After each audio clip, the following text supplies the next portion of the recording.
I think for this particular election, in my best interest, especially as a Black American voter, I don't see any of the front two currently working for me.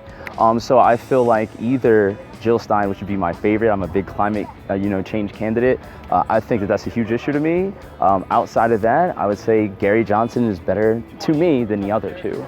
And so I think that they hold more centrist views as far as how the American political system and how our country should work, but they're trying to work against, social justice issues that are impacting us. They're trying to work against climate change that's affecting us.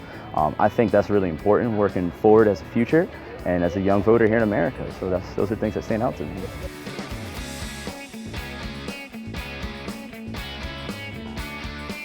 I do realize that the way that our political structure is set up is that it's almost guaranteed to be between two parties instead of, between four, let's say.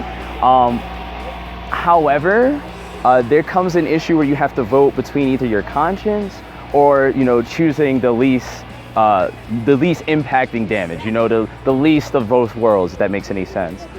So I look at both sides. I think I'm going to probably just, consciously have to vote for one of the main two.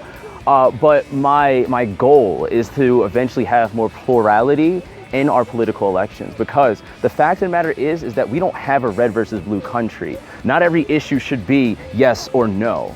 Most of us sit in a gray area when it comes to things like even climate change, birth control.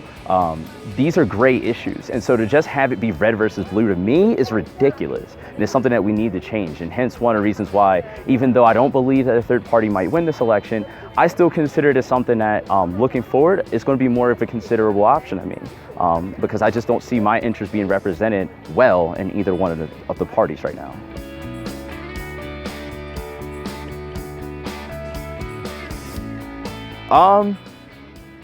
I don't think that there's enough.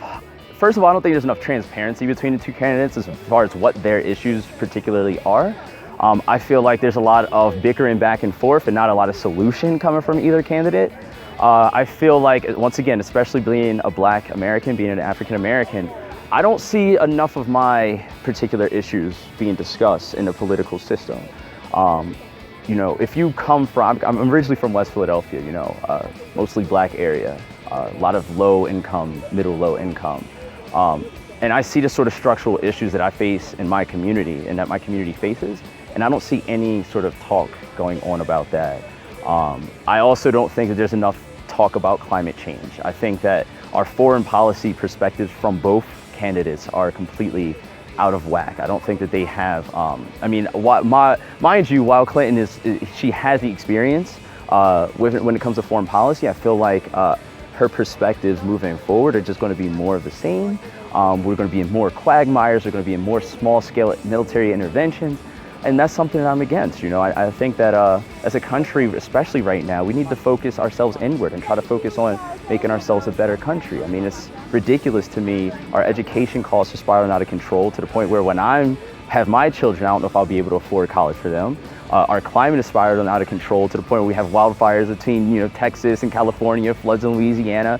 We need to work on these things, and I just feel like both candidates aren't working strong enough on these issues, and that's why I feel like they don't really represent my viewpoint.